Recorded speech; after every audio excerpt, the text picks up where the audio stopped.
Estuvimos conversando con Danny Ramírez y Anthony Mackie, estrellas de la nueva saga del Capitán América.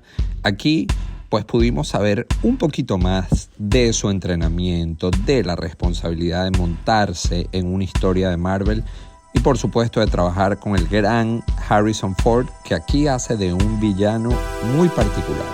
No se pierdan esta entrevista y por supuesto no se pierdan Capitán América, que se estrena próximamente y aquí sus estrellas nos contaron todo. Guys, welcome to Miami. How are you? Great. Loving the weather. I know, excited to be here, excited to be talking to you.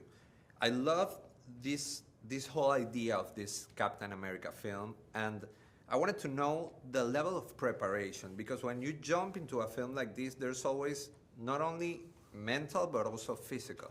How was it for you too?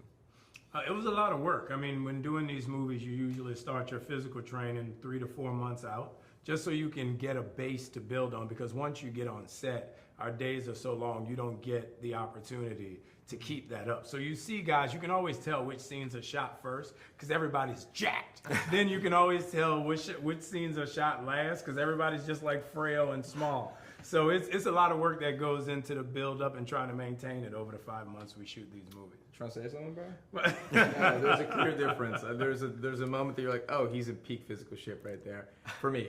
And then there's a drop off. No, it's like 3 or 4 months where you set the foundation. And a lot of the interesting was, for me, was watching you during the TV series, which is I got to see the stunts you were doing. I didn't do anything except like run. And so it was watching how he approached that, because I had never really been in your fight choreography. And so when I saw him do that, I was like, oh wow, we're gonna do a lot of kicking, a lot of flexibility is needed. And so I approached it that way. The whole idea of, that captured me. The whole idea of Harrison Ford as the bad guy, as the president, and then becoming this kind of monster. How was it for you? Was this like a full circle moment to see you face to face with Indiana Jones? Because it happens to me in junkets. I see actors and I go like, man, I used to see this guy on TV in Venezuela. So right. Yeah. No, with Harrison Ford is different, because from the first day, hulking, when he had the moment where he had to hulk, he went for it, dude. I mean, I've never seen an actor commit and go for it as hard as he did. And he did it, every take was a different layer, a different way, a different idea of movement and sounds he would make and things like that. And then he would get up, have a conversation about it, and go at it again.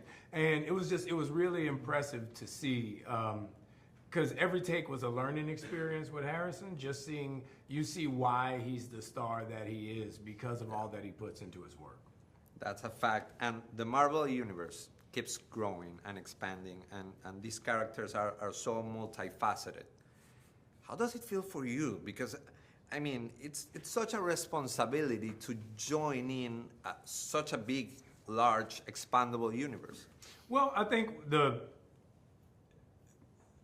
idea of the Marvel Universe, I feel, is very interesting and has never been seen or done before in cinema.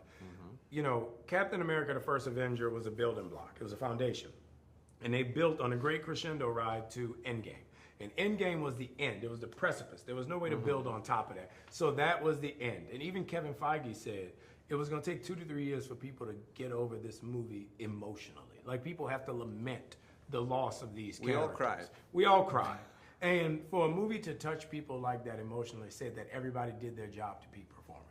In this movie, Captain America Brave New World, is that same building block and foundation as Captain America the First Avenger was. So now we get to see these characters that we're introduced to and build on that foundation to that next great crescendo, which will be whatever that Endgame type of movie is, so that we can go on that journey again with different characters. And that's what I think is so smart and so interesting about this movie and how it compares to all of the other movies before it, because it's done so well. That's so cool. Congratulations, guys. I'm so happy about this film y estoy muy feliz por ti también. Gracias. Es un placer. Thank you.